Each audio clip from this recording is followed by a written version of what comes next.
On n'est pas du monde, une émission proposée par l'équipe du Verbe, avec Antoine Malenfant et James Langlois. Cette semaine à l'émission, Valérie Laflamme-Caron saisit l'occasion de la séparation de Bill et Melinda Gates pour jaser de philanthropie d'affaires. Simon Lessard nous présente la pensée extrêmement riche d'un psychologue à peu près inconnu du public francophone, le néerlandais Conrad W. Bahr. Et Florence Jacolin souligne l'urgence de donner aux futurs citoyens une véritable éducation aux médias. Bref, on n'est pas du monde.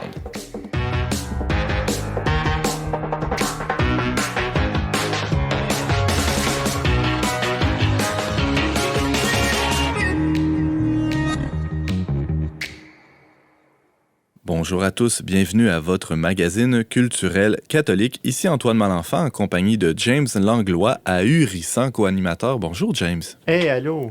Hey, allô, t'as l'air loin James. Ben, je sais pas, mais on est toujours proche du cœur.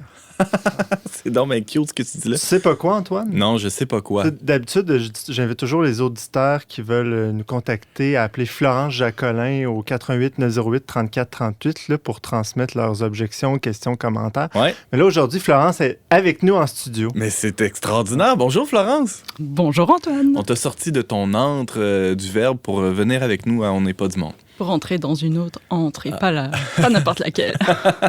Et tu vas nous parler de médias, justement. On est ça, nous autres, un média.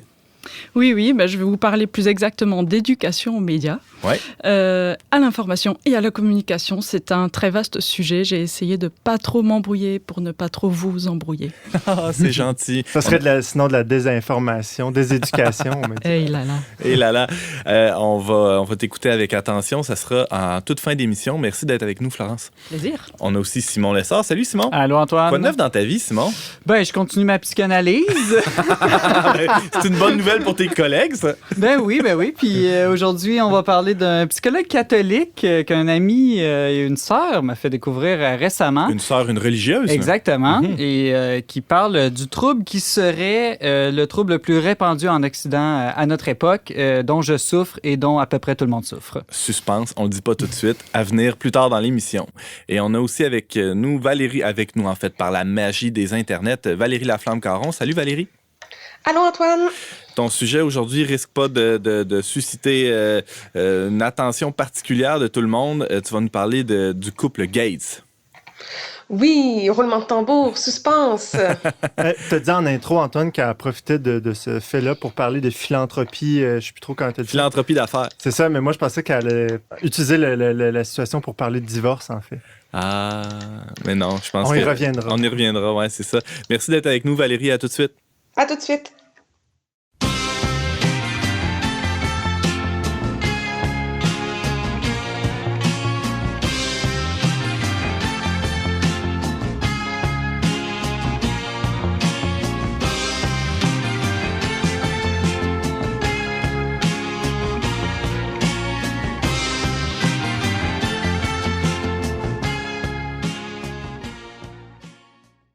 Le simple fait d'évoquer le nom de Bill Gates de nos jours ne laisse personne indifférent.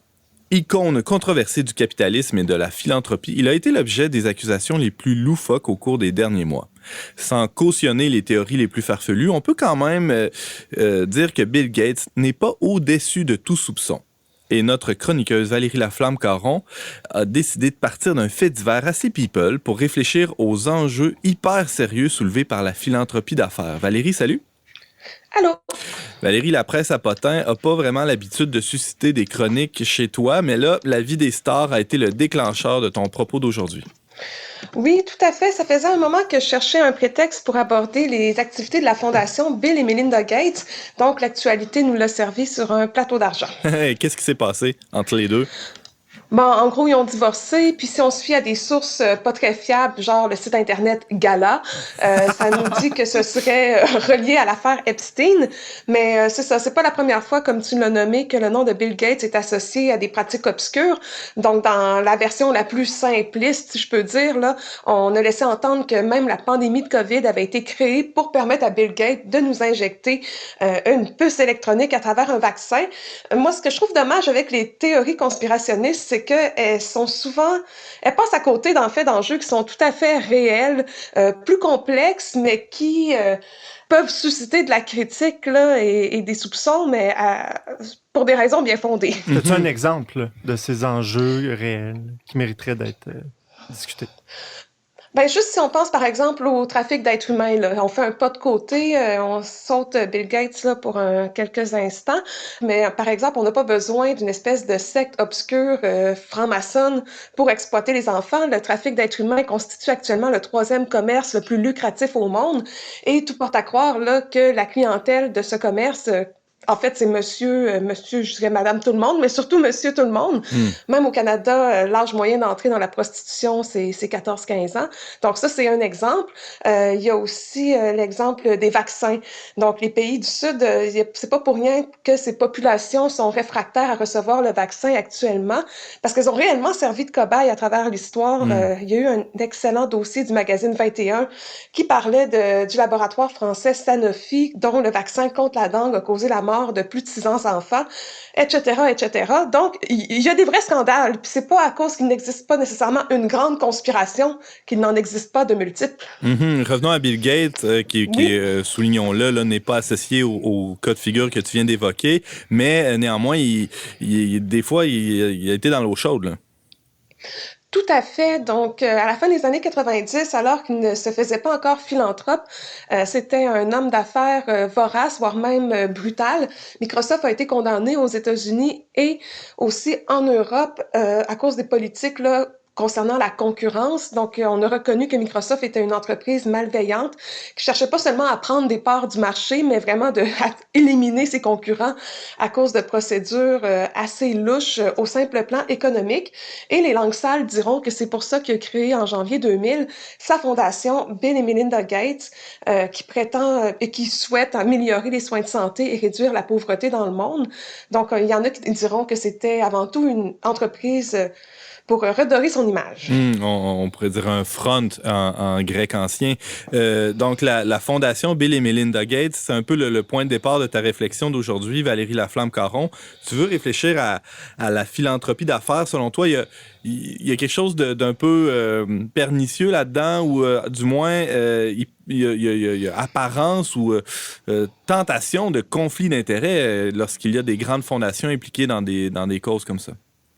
Oui, dans le cas de la fondation Bill et Melinda Gates, là, c'est assez clair. Puis, je veux pas remettre en question nécessairement les bonnes intentions des personnes engagées dans ces mouvements-là de grande philanthropie. C'est certain qu'ils en retirent des bénéfices pécuniaires assez importants, mais nous-mêmes, comme donateurs au magazine Le Verbe, on reçoit un reçu d'impôt à la fin de l'année, là, donc ça fait partie un peu du jeu aujourd'hui. Mais quand même, on va souvent les accuser, puis je pense que c'est vrai d'alimenter les problèmes contre lesquels ils prétendent combattre. Donc, je peux vous donner des exemples. Par exemple, quand on parle d'une grande fondation, souvent les fondations, en fait, elles ont des investissements qui vont générer des dividendes et tout ça, des intérêts. En tout cas, là, je ne suis pas une très grande financière, mais ça génère de l'argent qu'on va réinvestir dans des projets. Donc, il a été prouvé que dans les fonds gérés par la fondation Bill et Melinda Gates, il y avait des investissements qui alimentaient des fléaux comme l'industrie de l'armement, la grande distribution, les OGM, la malbouffe, les énergies fossiles, l'extraction minière. Donc c'est pas banal quand on prétend vouloir justement lutter contre ces choses-là. Plus concrètement parlant, on a recensé des programmes de promotion de la santé et de la lutte contre le sida en Afrique où on mettait de l'avant des traitements d'une compagnie qui faisait partie du fonds qui finançait la fondation. Donc là, c'est une autre forme de conflit d'intérêts. Donc, il y a des gens au-delà de Bill Gates qui participent à cette fondation-là.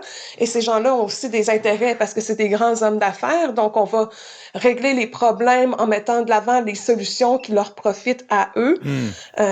C'est dans le domaine de la santé, mais aussi de l'agriculture. Par exemple, il y a l'AGRA, l'Alliance pour une révolution verte en Afrique, donc qui avait pour objectif de doubler les revenus de 20 millions de ménages, donc des paysans, et de réduire l'insécurité alimentaire. C'est un bel objectif, là, c'est tout à fait noble comme objectif, non?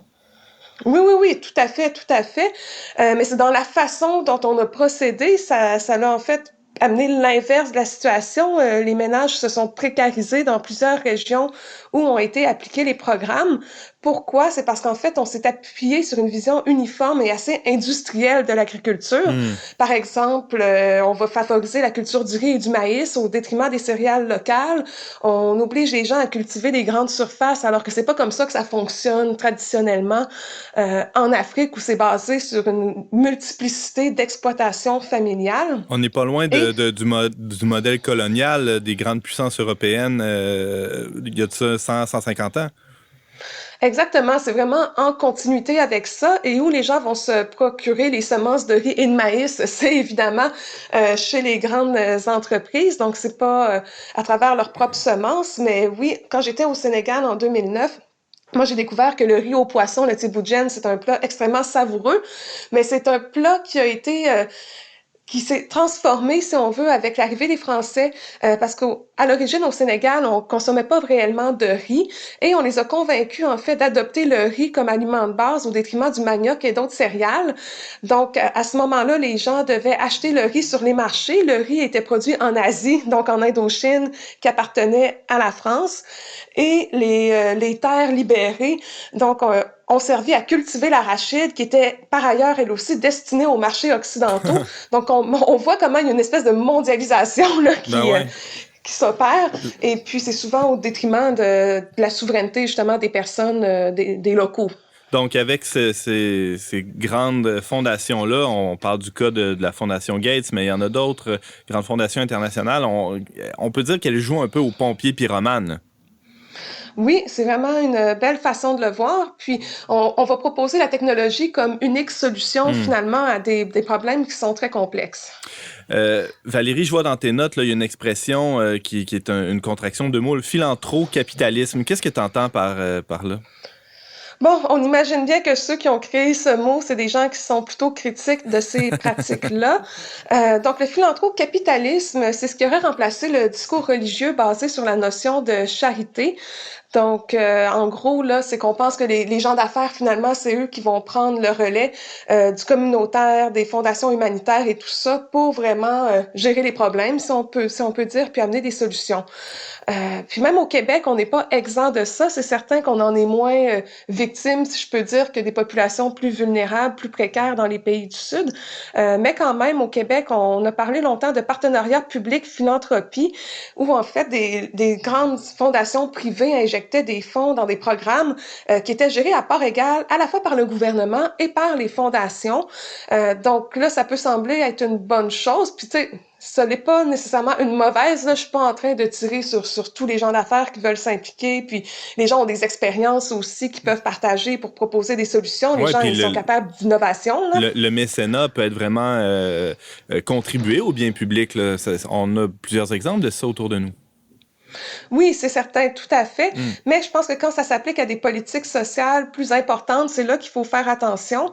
Je le sais, par exemple, que la Fondation Lucie et André Chagnon, qui ont créé des parcours pour venir en aide aux enfants pour la persévérance scolaire, il y avait le programme Parcours d'enfants, entre autres. En fait, c'est une fondation qui a injecté $1 milliard pendant 10 ans pour ces programmes-là. Mais ce que ça a amené comme difficulté pour le milieu communautaire, c'est que tout le monde, soudainement, est devenu dépendant de cet argent-là. Puis moi, il y a quelques années, j'avais beaucoup de collègues avec qui j'avais étudié, qui travaillaient pour la fondation, pour le programme Parcours d'enfants. Et eux, finalement, décidaient de qui allait profiter de l'argent ou pas. Mais c'est qu'en fait, ce que les gens du communautaire vont déplorer, c'est que ces décisions-là devraient être prises par le gouvernement, par le public, par les fonctionnaires et pas nécessairement par une entreprise privée, aussi bien intentionnée soit-il. Et puis, ils trouvaient que ça consolidait aussi les bases d'un système inégalitaire parce que les organismes soutenus doivent respecter les critères d'une saine gouvernance qui vient du monde des affaires. Puis encore là, moi, je suis pas pour la mauvaise gouvernance, là. Je suis pour ça qu'on soit... Non, c'est ça. Moi, j'aime ça quand on est efficace là, et assez productif. Puis je suis la première à le dire, là. J'aime pas ça perdre mon temps. C'est d'appliquer des critères ou des grilles qui sont pas nécessairement compatibles avec le milieu communautaire, Valérie, c'est ça? C'est ça, puis on a déjà vu ce que ça l'a fait dans les milieux de santé, entre autres. Ça l'a amené beaucoup de problématiques, entre autres dans des milieux, tu sais, les soins palliatifs. Est-ce qu'on peut vraiment évaluer l'efficacité des soins palliatifs puis le rationaliser en termes de temps, sous-peser chaque geste posé pour le rendre le plus efficace possible? Là, on perd un peu la nature du truc. Puis ça l'a... Valérie, j'aurais une objection quand même pour toi parce que je comprends le souci que ce soit pas simplement une femme ou un homme d'affaires qui décide quelles sont les priorités pour une société, mais en même temps, c'est que le gouvernement, la société, il y a des cracks, je dirais, il y a des types de causes qui sont pas à la mode ou que le gouvernement de soi ne peut jamais financer. Je pense entre autres à tous les groupes religieux ou tout ce qui est très confessionnel. On n'imagine pas le gouvernement financer des missionnaires catholiques ou protestants, par exemple. Non, puis ça, les gens peuvent le faire par le privé, mais ça passera pas par le gouvernement non plus. Comme nos généreux donateurs au Verbe, ils passent pas par un programme d'un gouvernement, je pense, là, pour nous faire parvenir des fonds. Ça se fait vraiment de privé à privé. Je pense que c'est vraiment le partenariat public-privé dans le domaine du développement social, si je peux dire, là, qui pose problème. OK, oui, je comprends mieux.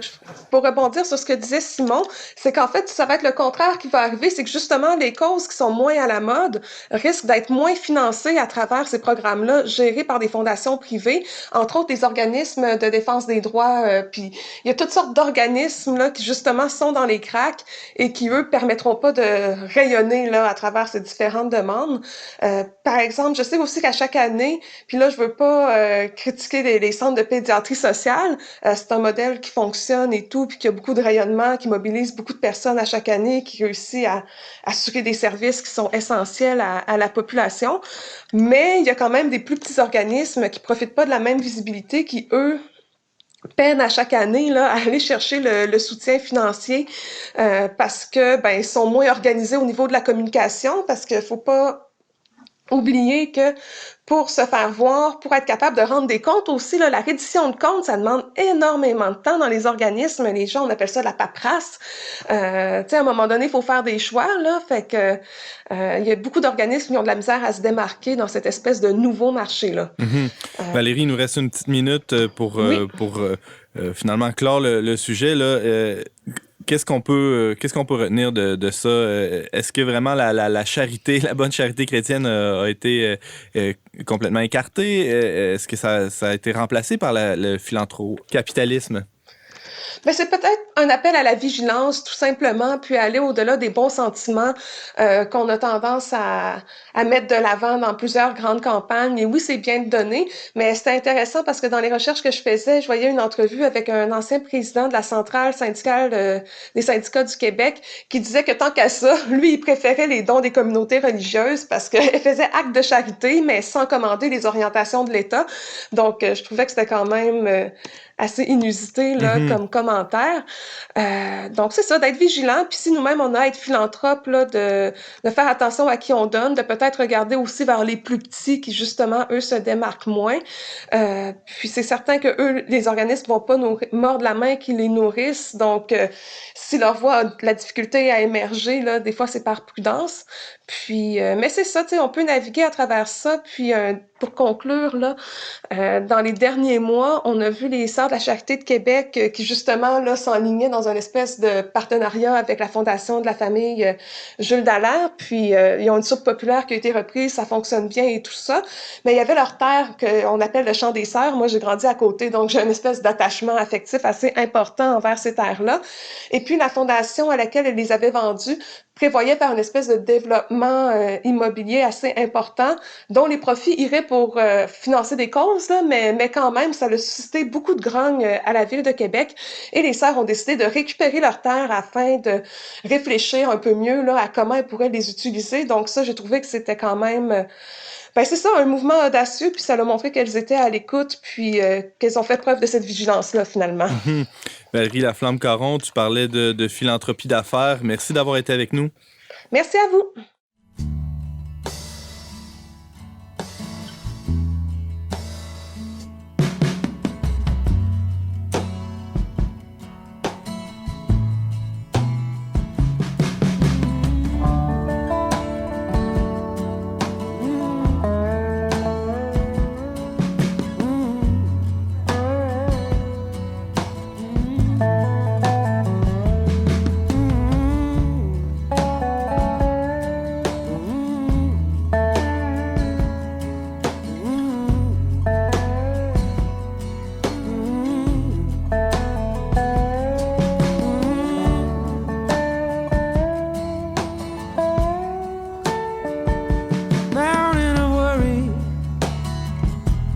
counting songs.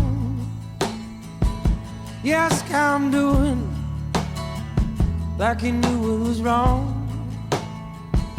Tell me just one time what I knew all along.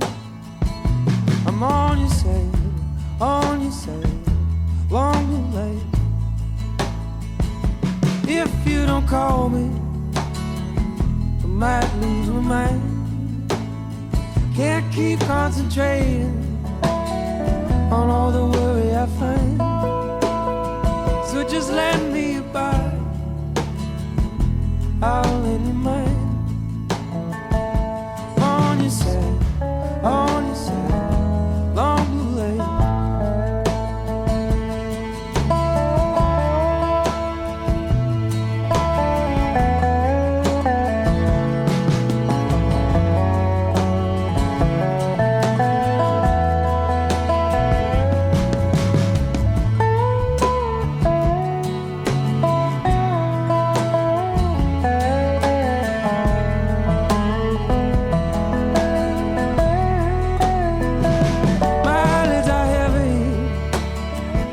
My spirit is numb. Don't know where I'm headed. Don't know where I'm from. I'm here just waiting for my day to come. On your side, long blue lane. On your side, long blue lane.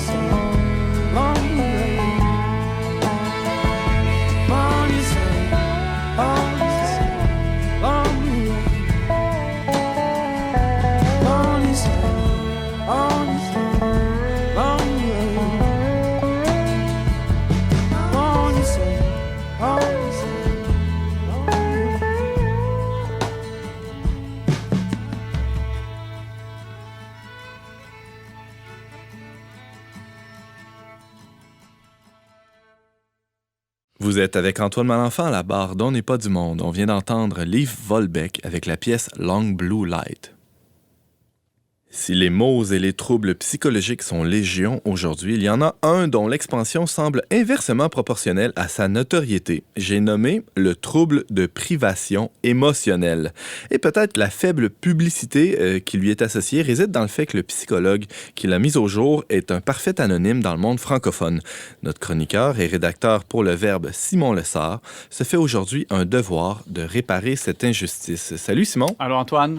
Avant de nous définir ce qu'est le trouble de privation émotionnelle, il faut absolument que tu nous racontes la vie complètement rocambolesque du psy qui est derrière ce concept. Ben, on va faire ça quand même vite, Antoine, mais Conrad Bahr, écoute, c'est un homme qui est né en 1919, il est mort en 81, donc il y a encore des gens vivants qui l'ont bien connu, Ouais. Sa fille continue à faire connaître aux États-Unis son œuvre, et puis il est né aux Pays-Bas, et puis, alors qu'il étudiait à Amsterdam la médecine, il a dû fuir en France pendant la Deuxième Guerre mondiale, et puis il s'est fait kidnapper par la Gestapo dans les Pyrénées pendant une tempête de neige parce qu'il essayait encore de fuir vers l'Espagne. Et puis là, il se fait interner dans un camp de concentration nazi. Et puis là, il réussit à survivre pendant 2 ans parce qu'il était médecin. Il avait quelques avantages sur les autres, libéré par les Américains. Et il va dire que c'est vraiment dans le camp de concentration qu'il a compris la vérité la plus importante de toute sa vie, que c'est vraiment Dieu seul qui peut donner un sens à la vie, que sans Dieu, la vie n'a aucun sens. Et puis ensuite, il immigre aux États-Unis, comme plusieurs survivants des camps de concentration. Et puis là, il se met à pratiquer enfin sa médecine. Et c'est surtout là qu'il a eu son grand déclic, si je peux dire. Il se met à essayer d'appliquer la psychanalyse qu'on lui avait enseignée, freudienne, à Minneapolis, aux États-Unis. Et il voit que ça marche pas vraiment, ou très peu, en tout cas. Et là, il se remet en question et il cherche de nouvelles approches. Et c'est là qu'il découvre les travaux d'une docteure, Madame Anna Terouet. Une autre Hollandaise? Oui, exactement. Et pour lui, c'était révolutionnaire. Donc, elle, ce qu'elle faisait, c'est qu'elle s'appuyait sur la psychologie de saint Thomas d'Aquin et pour proposer une nouvelle approche qui soit plus globale de la thérapeutique. Donc, pas simplement gérer les émotions, mais aussi l'intelligence, parler à l'intelligence des gens et aussi nourrir leur vie spirituelle. Donc, retrouver Dieu pour guérir les gens. Et donc, c'est pour ça qu'il est devenu très populaire ensuite dans le milieu catholique. Oui. C'est drôle, il y a cet autre psychologue autrichien, Viktor Frankl, qui est allé aussi dans les camps de concentration et qui est ressorti, qui était très proche de la psychanalyse, qui est ressorti avec une méthode dans laquelle il intègre la dimension spirituelle. Donc, Exactement. Et ils ont des points en commun, tout à fait, Frankl et Barr. Mais Viktor Frankl, il est un peu plus connu, tandis que Conrad W. Barr, lui, il est à peu près pas connu. Oui, ben, je ne sais pas la cause exacte, là, mais certainement, c'est qu'il est moins connu dans le monde francophone parce que malheureusement, ses livres ne sont pas traduits. Non seulement ils ne sont pas traduits, mais j'ai essayé de le googler en français et il n'y a même pas une seule page sur Internet qui parle de lui en français. Et c'est pour ça, en fait, que je vais en parler, non pas pour dire aux gens allez lire ses livres, mais Il n'existe pas en français. Exactement. Ouais. Puis je me dis, ben, je pense que les francophones peuvent quand même retirer quelque chose de lui.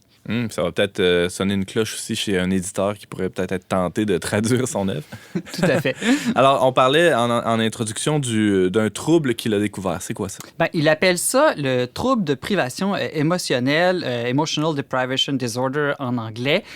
Il dit que c'est le trouble psychologique le plus répandu à notre époque, en tout cas en Occident.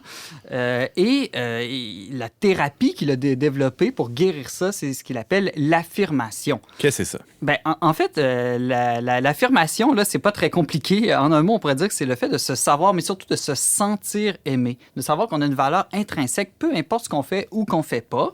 Dans le fond, c'est basé sur une vérité assez simple qu'on a tous déjà entendu parler, que les êtres humains ont un besoin intrinsèque d'amour humain, de se sentir aimé avant d'être capable, je dirais, d'aimer à leur tour les autres. Et normalement, ce processus-là, qu'il appelle l'affirmation, se fait naturellement dans l'éducation, entre parents et enfants. Hein. L'amour inconditionnel des parents envers les enfants font que l'enfant découvre qu'il est aimable, aimé et aimable. Et donc, même quand il fait des mauvais coups. Exactement. Ouais. Hein, parce que, donc, c'est inconditionnel. C'est peu importe que l'enfant fasse le bien ou pas, fasse le ménage ou pas, vide la vaisselle ou pas, etc. Mais ce que Barr remarque, c'est qu'en Occident, à cause de toutes sortes de facteurs dans notre mode de vie, dans la pédagogie, dans notre culture, ce processus-là, même quand on a les meilleurs parents du monde, se réalise de moins en moins. Et lui-même, de son vivant, a vu que ce qui était, disons, un trouble que tout le monde pourrait avoir un petit peu plus ou moins dans sa vie, d'avoir manqué une sorte de carence affective, est devenu un point dramatique ou maladif chez un grand pourcentage de la population. Vraiment répandu. Alors, comment ça se manifeste là, concrètement, ce trouble de privation émotionnelle, Simon? Bon, de plusieurs manières. D'abord, surtout, on pourrait dire un sentiment exagéré ou irrationnel d'incertitude et d'insécurité. Donc, par exemple, la peur de blesser constamment les sentiments des autres, le besoin d'être sans cesse rassuré, être hypersensible à toute critique ou jugement, la tendance à vouloir plaire à tout prix, être trop préoccupé de l'opinion des autres, se méfier aussi de l'amour des autres, de toujours douter que ce soit sincère. Ça se manifeste aussi par un sentiment d'infériorité et d'insuffisance. Donc, croire qu'on n'est pas aimable, croire qu'on est incapable d'aimer, un sentiment perpétuel de culpabilité ou de dépression, même s'il n'y a pas de cause, disons, objective à ces sentiments-là. Il y a même une somatisation de ce mal-là, non? Au niveau du corps, Barr va dire que, bon, à part une fatigue chronique, qui est aussi un symptôme de plein de maladies, il faut l'avouer, il a le fait d'être comme déconnecté avec son corps ou ses sens. Hein. Il va les décrire comme des gens qui sont souvent enfermés dans leurs pensées ou dans leur tête. Et puis, autre chose aussi, c'est un grand sentiment de solitude. Et ça, même si on a une famille, on a plein d'amis, comme c'est des gens qui cherchent toujours à plaire, ce que Barr va expliquer, en fait, c'est qu'ils n'ont aucun ennemi. Hein? Donc, ils ne veulent pas être rejetés de personne, mais en même temps, ils n'ont aucun véritable ami. Et donc, ils se retrouvent enfermés en eux-mêmes dans une sorte de solitude permanente. Fait que c'est un trouble psychologique, mais qui a des implications sociales assez importantes. Mais ça, c'est intéressant. Barr il dit quand ça se propage à un grand nombre dans une communauté, ça a des impacts sociaux, pas juste dans la vie personnelle des gens. Et un de ces impacts-là, c'est la polarisation d'une société ou d'une culture. Donc, le fait qu'il y ait de plus en plus de divisions entre hommes et femmes, noir et blanc, gauche et droite, quelque chose qu'on vit beaucoup à notre époque, hein, de plus en plus. Et lui, il l'explique justement, pas d'un point de vue idéologique, mais d'un point de vue d'immaturité affective. Donc, dans le fond, ce qu'il va expliquer, justement, ces gens qui sont en carence affective et qui veulent un peu plaire à tout le monde, ils voient la différence comme dangereuse parce qu'ils sont un peu enfermés en eux-mêmes. Ils aiment que les gens qui leur ressemblent et qui pensent comme eux, les gens qui les acceptent. Hein. Ils veulent tellement être acceptés de tous qu'ils cherchent l'uniformité. Et ils se prétendent, ces gens-là, très neutres, ouverts d'esprit, tolérants, mais en réalité, ils ne le sont pas du tout dans leurs actions. Et donc, pour lui, ça augmente dans la société, c'est ça, les divisions. Alors, si je découvre que je souffre de ce trouble, Simon, est-ce qu'il existe un traitement? Oui, le traitement ou la solution se nomme l'affirmation, mais évidemment, on ne va pas retourner en enfance et revivre nos 10 ou 20 ans de relation avec nos parents. Je vais retourner dans le berceau, je vais demander à ma mère de m'aimer, tiens. C'est ça. Mais là où Barr est intéressant, c'est qu'il va bien faire les distinctions entre la véritable affirmation et ce qu'il ne faut pas confondre avec des affirmations positives. C'est pas le fait de se dire des petites phrases genre « Ah, t'es beau, t'es gentil, t'es bon » et de se répéter ça dans notre tête. Ça fonctionne pas du tout. C'est pas non plus de la pseudo-affirmation, donc un thérapeute qui ferait semblant de t'aimer pour que tu te sentes aimé et aimable. Et c'est surtout pas ce qui va expliquer de l'auto-affirmation, donc quelqu'un qui cherche par lui-même à se rendre aimable ou aimé. Alors concrètement, l'auto-affirmation, là, se construire une vie, finalement, ça peut se manifester comment? Toutes les manières qu'on a d'essayer d'avoir l'estime des autres ou l'estime de soi-même. Donc, ça peut être avoir des diplômes prestigieux, être populaire sur les réseaux sociaux, multiplier nos conquêtes amoureuses, réussir en affaires dans les arts ou dans les sports, gagner du pouvoir, de l'argent ou se sentir plus connaissant qu'un autre. Bref, toutes ces choses-là ne sont pas nécessairement mauvaises. Là. Réussir ou l'excellence, c'est pas mauvais. Mais quand on le fait pour attirer l'estime des autres ou pour se convaincre qu'on a de la valeur, c'est là que ça devient problématique. Pourquoi ça marche pas? Ça marche pas surtout parce que on est dans une logique, encore une fois, de toujours vouloir plaire ou attirer l'amour des autres. Et puis, on est faux d'une certaine manière. Et c'est ça que Conrad Barr décrit, c'est que les gens qui sont non affirmés, qui souffrent de ce trouble-là, sont des gens qui ont une double personnalité, qui ont un masque. Ils jouent toujours un rôle. Et donc, même s'ils arrivent à ce qu'on les aime, on les aime pas eux vraiment. On aime l'image qu'ils projettent ou on aime ce qu'ils font. Or, ce que tout être humain cherche fondamentalement, c'est non pas être aimé pour ce qu'il fait, mais pour ce qu'il est. Alors là, si je peux pas m'affirmer moi-même, là, je pars dans les rues puis je crie à tout le monde « Affirmez-moi quelqu'un, s'il vous plaît ». C'est un peu ça que dit Barr. C'est ça, on pourrait dire, sa grande révélation, c'est de dire c'est impossible de s'affirmer soi-même. On peut seulement être affirmé par un autre. Alors, la thérapie se déroule comment, Simon, s'il te plaît? Bon, la meilleure thérapie, c'est de ne pas avoir besoin d'aller en thérapie. Okay. C'est de rencontrer un époux, une épouse, un ami, des gens qui nous aiment et qui nous acceptent pour ce qu'on est. Mais qui va nous guérir, finalement, exactement. de Puis ces c'est blessures-là. sur du long terme. Un peu ce qu'on aurait dû vivre peut-être mieux dans notre enfance. Mais on peut le vivre quand même avec un thérapeute, mais ça ne va pas se vivre au niveau de la connaissance, ça va se nouer au niveau de la relation d'amitié avec le thérapeute, où ce thérapeute-là va finir par nous aimer vraiment pour qui on est vraiment, et ça va se manifester non pas par des paroles « je t'aime, tu es beau, tu es bon », mais par toutes sortes d'autres attitudes qui fait qu'on se sait et sent aimer. Quelqu'un qui va t'écouter vraiment longtemps, qui va avoir de la patience envers toi, par exemple. James? Comme dans ce très beau film que vous avez sans doute vu, mais Le destin de Will Hunting. Oui, tout à fait. C'est un très bon exemple, James. Oui. Alors là, Simon, on sait ce qu'on peut pas faire. Hein? Par exemple, forcer une affirmation, là, mais il y a certainement des choses concrètes là, qu'on peut faire malgré tout. Oui, Barr, c'est ça. Il dit, en fait, surtout, arrêtez d'essayer de vous guérir vous-même. Ça marche pas. Mais en attendant, si je peux dire, il y a quand même quelque chose qu'on peut faire. Enlever, c'est ça. C'est-à-dire, il y a des choses qu'on peut arrêter de faire. Okay. Pour être de plus en plus authentique, il va dire, arrêtez de jouer un personnage, arrêtez de cacher ou de refouler vos émotions, arrêtez d'avoir peur d'offenser ou de déranger les autres, arrêtez de chercher toujours la sécurité, vivez la vie comme une aventure, prenez des risques, arrêtez de vouloir plaire à tout le monde, arrêtez de vous rehausser en rabaissant les autres, ou arrêtez de penser que vous n'êtes pas bon, arrêtez d'essayer aussi, il va loin, de combler vos manques affectifs en couchant avec n'importe qui, n'importe comment. C'est pas bête. Non, ça marche pas. Des choses de base, quoi. C'est des choses de base, et j'ai l'impression de vous dire une sorte de plein de lieux communs depuis tantôt. Mais ce que Barr dit, c'est mais ces lieux communs-là, il n'y a pas grand monde qui les prend au sérieux, qui les vit, puis qui les applique. Puis il y en a vu plein des gens dans son cabinet qui avaient des problèmes sérieux à cause de ces choses toutes simples-là de la vie, finalement. Exactement. Alors, est-ce que tu parlais de spiritualité un peu plus tôt là, dans l'entretien, il nous reste 2 petites minutes. Simon, est-ce que Dieu peut être cet autre qui nous affirme? C'est une bonne question, Antoine. Barr va dire oui et non. Oui, savoir que Dieu existe, savoir que Dieu nous aime, qu'il nous a créés, ça aide énormément à avoir une vie spirituelle, ça aide énormément et il met l'emphase là-dessus. Mais en même temps, il dit attention, il ne s'agit pas de savoir, comprendre que Dieu nous aime. Il faut comme l'expérimenter ou le sentir. Pas le sentir nécessairement au niveau du toucher, là, au niveau du corps, mais c'est une sorte de connaissance beaucoup plus profonde. Ouais. Et ce que Barth va dire, c'est, des fois, on va dire l'amour de Dieu va nous mener à l'amour des autres, mais il dit c'est plus souvent l'inverse que j'observe avec mes patients. Donc, c'est le fait de vivre, de se sentir aimé inconditionnellement par un autre être humain qui fait que les gens vont être capables ensuite de s'ouvrir, d'accueillir et d'aimer Dieu.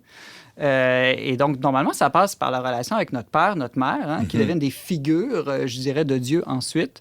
Et donc, Barth dit qu'il y a une certaine crise de la foi qui peut s'expliquer aussi comme ça. Donc, des gens qui n'ont jamais vécu, qui n'ont jamais été affirmés par des êtres humains, sont comme déconnectés de Dieu ensuite. Parce que quand même, Dieu, c'est quand même plus abstrait, il est quand même invisible. Ben ouais, c'est ça. C'est un peu tannant. Simon, il paraît que Mère Teresa recommandait cette approche psychologique à ses sœurs. Oui, et c'est même vrai? une sœur de Mère Teresa qui m'a parlé la première fois, il y a quelques années, de ce psychologue-là. Elle m'avait dit, dans un moment où j'allais pas bien, « Lis ça, ça va t'aider. » Évidemment, je l'ai pas écouté. Ça m'a pris 5 ans avant de décider enfin de lire le livre. Mais elle avait raison. Pourquoi? Et Mère Teresa a même déjà écrit une lettre à Conrad Barth pour lui dire, « Ce que vous décrivez, c'est exactement ce que moi et mes sœurs, on essaie de faire avec les plus pauvres parmi les pauvres, les marginalisés, les malades. » C'est-à-dire? C'est-à-dire pas leur donner à manger ou leur donner des soins de santé. Oui, on le fait. Mais être avec eux gratuitement, perdre notre temps avec eux pour qu'ils se sentent estimables et aimés, et ensuite qu'ils peuvent découvrir l'amour de Dieu. Et donc, elle disait, mes sœurs ne sont pas des travailleuses sociales. Ce que le pauvre a le plus besoin, c'est pas qu'on lui donne à manger, mais c'est de cette relation d'amour authentique. Simon Lessard, c'était passionnant. Tu nous développais la pensée, du moins quelques traits de la pensée du psychologue américain d'origine néerlandaise, Conrad W. Barth, B-A-A-R-S. Merci d'avoir été avec nous, Simon. Merci, Antoine. J'ai faibli dans le désordre au téléphone, fixé le sol quand le silence a couru. Tu m'as fait marcher dans tes idées. Maintenant que tu m'as eu, tu chantonnais. Toute ma vie, j'ai trop dit oui. Mais ce soir, je resterai ici. Non, tu ne m'aimes pas. T'as aucune chance, je me suis mis au lit. Dehors, il pleut des cordes et j'ai perdu mon kiwi. Amitié déchue, en retard, pieds nus, me récassante. Tu te manifestes abstrait, des élan autour de moi, à la craie, prétendant que tout va bien.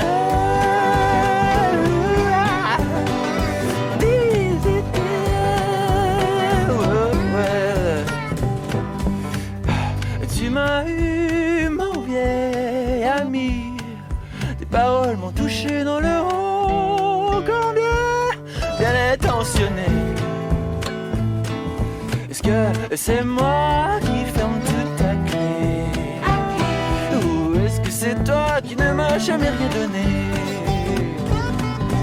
Au risque de tout manquer, j'envisage la possibilité de ne plus jamais te voir.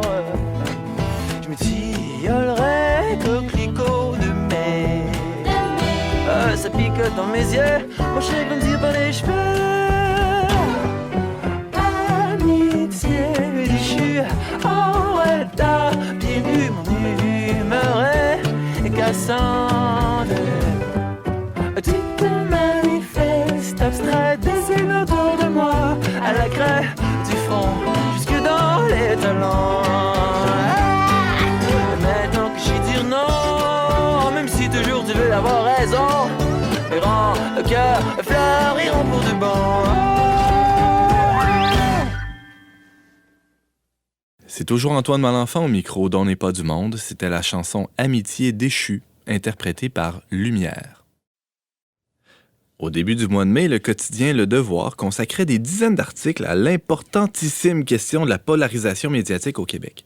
En amont de cet enjeu, on peut se demander si nos concitoyens et nous-mêmes sommes bien formés à bien nous informer.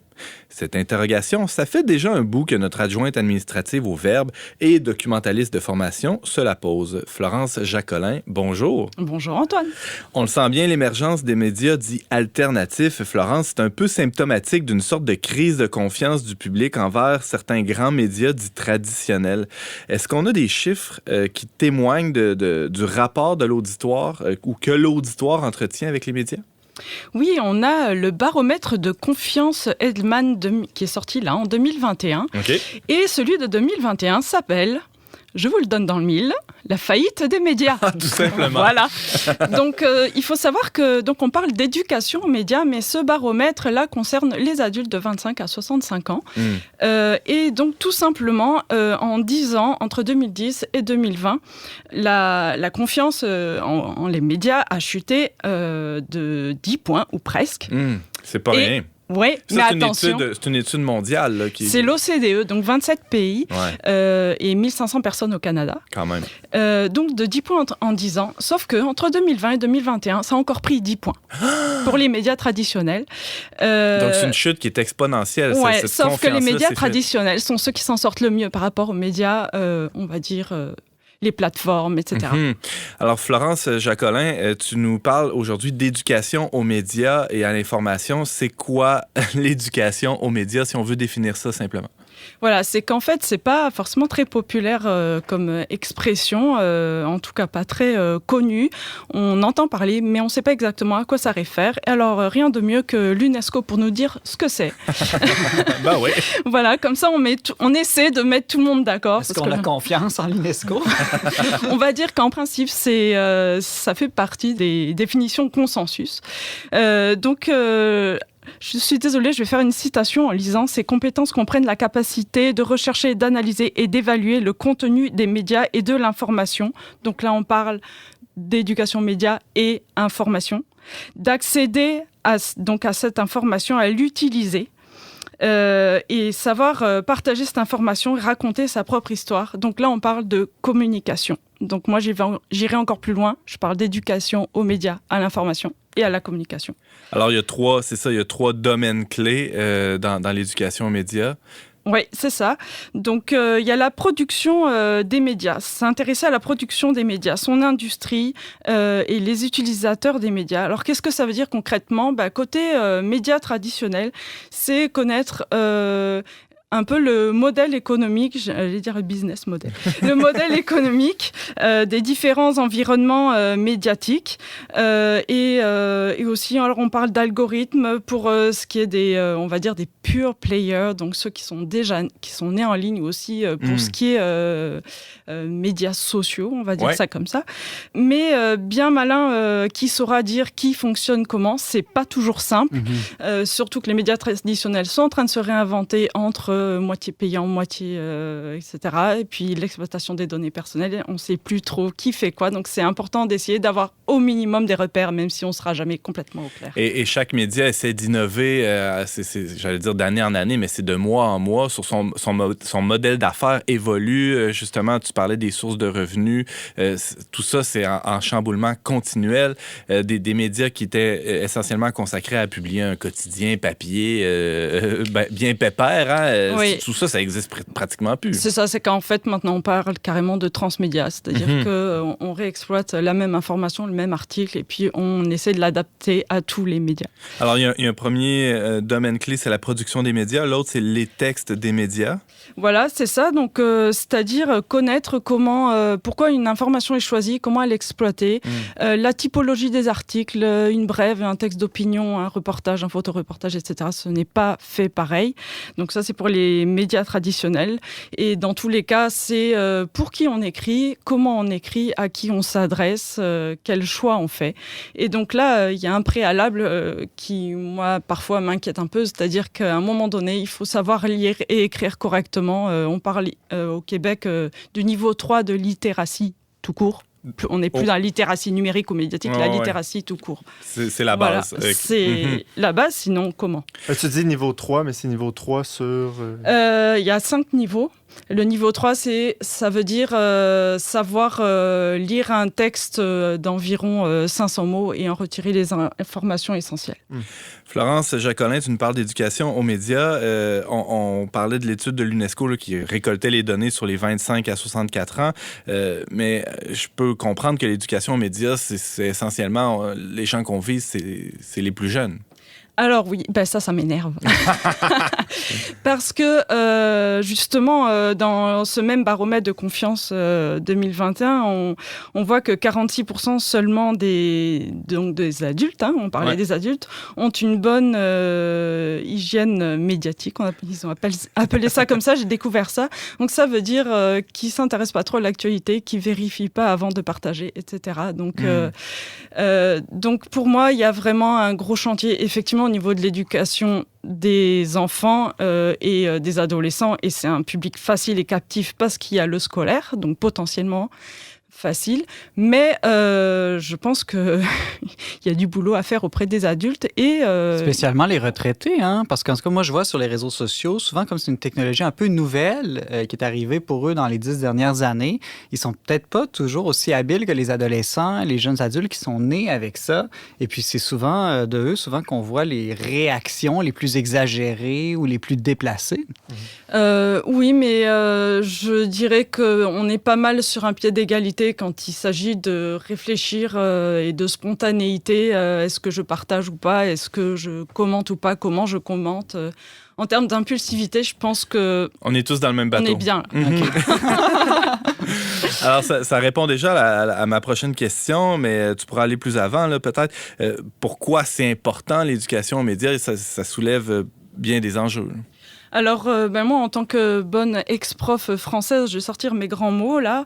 Avoir de bons citoyens éclairés. Donc voilà, ça peut faire rire, là, mais en fait, on est quand même dans ce qu'on appelle un contexte d'info-obésité, d'info-pollution.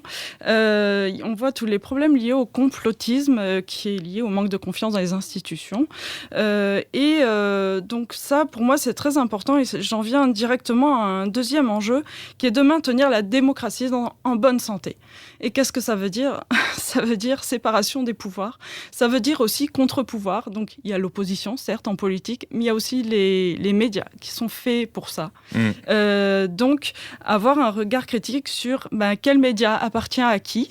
Il y a même un add-on de Chrome qui, moi, quand je vais sur un média, ce média appartient à Tata. Ah ouais, c'est intéressant. Ouais, si je vais sur France Culture, par exemple, ce média appartient à République française. Bon, ça fait bizarre dit comme ça, mais en tout cas, voilà. Mais ça, c'est crucial même. Ouais. Alors, justement, dans une démocratie, de savoir qui nous informe, ça peut derrière. avoir... qui est derrière, exactement. L'animateur, c'est cool, mais qui y a derrière? Je parlais avec un ami américain dernièrement qui me disait que lui trouvait ça scandaleux qu'on ait une télévision d'État, Radio-Canada, par exemple. Lui disait, chez nous, ça, on verrait ça comme de la publicité ou de la propagande du gouvernement, alors que les médias doivent être un contre-pouvoir au gouvernement. Alors, je disais, c'est drôle, chez nous, il y a beaucoup de gens qui diraient, au contraire, quand ça vient de compagnies privées, on a moins confiance. Alors que l'État est objectif, etc. Mais quelle compagnie privée est derrière aussi, et puis quelle liberté l'État laisse à ses fonctionnaires. Donc, dans les deux sens, ça peut être... voilà. Et puis, autre chose, c'est comme enjeu, c'est discerner et savoir discerner, être responsable de ses actes. Donc, je parlais de qu'est-ce que je partage, quand, pourquoi, et est-ce que je commente, oui, pourquoi, quel intérêt, etc. Et tu as parlé de la démocratie, une démocratie en bonne santé a besoin de ce contre-pouvoir-là. D'un point de vue plus philosophique, on peut se poser la question de Ponce Pilate aussi. Qu'est-ce que la vérité? Oui, alors justement, moi, il me semble qu'il est question d'humilité là-dedans. C'est-à-dire que on ne saura pas la vérité, parce que dans l'état actuel des connaissances, on ne peut pas dire les OGM, c'est bien, c'est pas bien, dans quel contexte, etc. On n'est pas scientifique sur toutes les questions. En revanche, je pense qu'il est important de faire preuve de tempérance et de ne pas surréagir, de ne pas crier avec les loups. Simplement, quand moi-même, je vois sur Twitter, à des médias traditionnels, je vois un titre qui m'énerve, je passe et puis j'irai le lire plus tard, potentiellement. Mais quand je parle aussi d'une démocratie en bonne santé, c'est avoir différents types de médias. sur une même information, aller voir plusieurs supports. C'est essentiel. Donc effectivement, on peut se rapprocher d'une vérité sur un sujet en faisant de notre mieux. Dire qu'on aura la vérité sur le sujet qui nous intéresse, non. Très intéressant. Florence Jacquelin, il nous reste quelques petites minutes pour aborder les pistes de solutions. En fait, qu'est-ce qu'on peut proposer pour une plus saine ou une meilleure éducation aux médias, ou du moins pour qu'une éducation aux médias existe, tout simplement? Alors que ce soit les adultes ou les enfants, devenons enquêteurs. Faut s'amuser à comparer les sources sur plusieurs supports, savoir d'où ça vient. Puis il y a plusieurs outils pour ça. Je vous dirais qu'il y a Citizen Evidence de Amnesty qui permet de retrouver l'origine d'une vidéo, parce que trafic de vidéo, voilà. On a la même chose pour les images. Attention, mon anglais de française, Tiny Eye. Puis vous avez par Radio-Canada les décrypteurs, ou encore par la Fédération professionnelle des journalistes 30 secondes avant d'y croire. Et moi, ce que j'aime beaucoup pour prêcher pour ma patrie, c'est les décodeurs du Monde, parce que c'est très pédagogique. Donc, alors, on peut leur poser des questions sur, je sais pas, une donnée sur laquelle on a des doutes, mais eux-mêmes prennent des données ou des informations ou un article ou des paroles de politique. Puis, ils la décryptent et ils le font tellement de façon pédagogique, c'est vraiment intéressant. La deuxième chose qui est crucial, alors là c'est surtout en milieu scolaire que c'est possible, c'est produire son média, parce qu'on est obligé de se poser des questions. C'est-à-dire, quel support je choisis, quelles conséquences ça a, si j'ai besoin de financement, vers qui je vais me tourner et à quelles conditions je vais accepter son financement, de trouver quelle va être la ligne éditoriale, etc. Donc là, on se pose toutes les questions en faisant, toutes les questions qu'on est supposé faire en consommant. Ah ouais. Et c'est ça, ne serait-ce que dans le choix des sujets, on décide d'exclure tous les autres sujets possibles. Alors ça, il y a quelque chose, c'est une question que se posent les médias aussi qu'on consomme. Voilà, donc en forgeant qu'on devient forgeron. Florence, on en est où au Québec là, avec l'éducation aux médias? Alors écoutez, moi je suis allée sur le fameux site Abilo Média, qui est vraiment la référence au Québec où vous trouverez plein de ressources comme parents, comme éducateurs, comme enseignants. Et ce que j'ai vu sur les programmes scolaires pour le primaire, l'article daté de 2001 et pour le secondaire de 2008. Donc il y a du boulot. Mais il y a, vous savez, le fameux programme d'éthique culture religieuse qui est en reconstruction. Je n'ai pas trouvé d'éducation aux médias, mais pas mal d'axes dans lesquels ça peut rentrer. Participation citoyenne démocratique, éthique, développement de soi et relations interpersonnelles, citoyenneté numérique. Donc, ça peut paraître bizarre, le coup de développement de soi et relations interpersonnelles, mais à un moment donné, si il y a quelque chose de l'ordre de la gestion des émotions, en plus de la littératie, parce qu'on retrouve en fait une caisse de résonance sur les réseaux sociaux, on le dit bien tout le temps. Et donc, si on n'est pas un peu sûr de soi, et si on est très influençable, on en parlait avec Simon tout à l'heure, etc., ça peut aussi faire des ravages au niveau de la désinformation. Voilà. Florence Jacquelin, tu nous parlais d'éducation aux médias et à l'information et à la communication. Merci beaucoup d'avoir été avec nous pour aborder ce sujet qui tombe dans l'angle mort des médias, justement, assez souvent. Merci, Florence. Plaisir.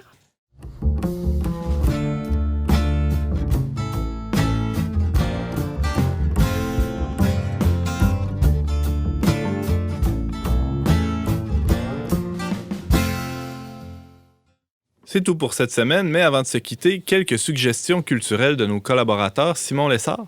Alors, j'ai le goût de vous proposer l'antithèse des écrans. Mais des poteries. Non, mais je parlais avec, je sais pas si vous connaissez les moniales de Bethléem à Chertsey, au Québec.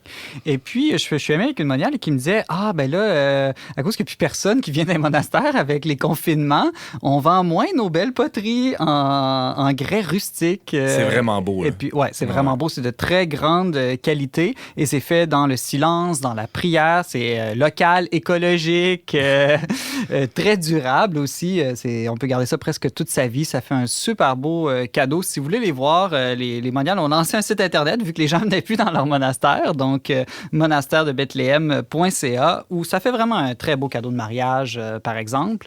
Et puis, les sœurs m'ont confié un petit secret. Des fois, les gens disent « Ah, ça coûte cher quand même, hein, parce que c'est fait à la main, c'est de l'artisanat. Puis ils m'ont dit « Oui, mais en fait, tous les autres potiers du pays nous disent d'augmenter nos prix. Parce que comme elles ne visent pas le profit, mais simplement survivre modestement, elles peuvent vendre ça à prix très abordable pour de l'artisanat local. » Merci, Simon. Florence, tu as une suggestion pour nous aussi? Oui, alors tout à l'heure, je vous parlais de 2 sites qui permettaient de retrouver des vidéos originales et où l'image originale quand elle avait été trafiquée. Mais il y a aussi un site, je pars dans la culture, qui permet de retrouver un tableau. Ah ouais? Vous voyez un tableau, vous dites c'est qui, c'est quoi, c'est comment. Et ça s'appelle museo.app. Okay. App. Donc, voilà. Donc, un peu comme le Shazam de la musique, là, mais version grand tableau. Ah, c'est intéressant. Mais si je mets ma photo dedans, est-ce qu'il va me trouver le tableau le plus proche de moi? C'est pas prévu, mais écoute, si tu trouves un développeur libre et gratuit, pourquoi pas? Ça risque d'être le cri de Garmunch. James. Vous êtes tanné de Netflix et de payer un abonnement? Vous avez déjà écouté tous les films disponibles sur Netflix. Sachez qu'il y a maintenant un Netflix catholique chrétien qui a été conçu par Sage Distribution en France. Donc, la plateforme s'appelle lefilmchrétien.fr. Il y a des offres d'abonnement. Il y a plein de films chrétiens. Bon, faut dire, j'ai regardé rapidement, là, puis c'est pas tous des films de très grande qualité, ouais. Là, mais je pense qu'il y a quand même des bonnes productions aussi populaires qui sont plus accessibles et de meilleur goût. Donc, cela dit, voilà. Donc, si vous avez envie de... On répète le nom, s'il vous plaît. www.lefilmchrétien.fr. Merci beaucoup, Simon, James et Florence. Merci à vous d'avoir été avec nous cette semaine. Vous pouvez en tout temps écouter cette émission en rattrapage et la partager via votre application balado préférée. Pour tous les détails, visitez le-verbe.com/radio. Je remercie les chroniqueurs qui ont été avec nous aujourd'hui et Yannick Caron à la régie, ainsi que la Fondation Lucien Labelle pour son soutien financier. On se retrouve la semaine prochaine, même heure, même antenne, pour une autre émission dont n'est pas du monde.